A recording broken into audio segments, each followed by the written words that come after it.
Pinupuri ka namin, O Diyos, Ama, Anak at Espiritu Santo. Salamat, Ama, na ibinigay mo sa amin si Jesus na iyong anak, na namatay para sa aming kasalanan, iyong muling binuhay, iniakyat at iniluklok sa iyong kanan sa langit.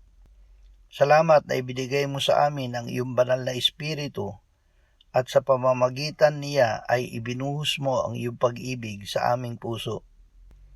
Panginoong Hesus, ikaw ang aming mabuting pastol. Salamat na kami ay binigyan mo ng buhay na walang hanggan.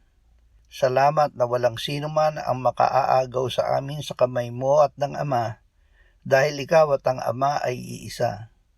Salamat na makapamumuhay kami sa kapangyarihan ng Diyos, sapagkat dahil sa iyo kami ay naging kanyang mga anak. Amen.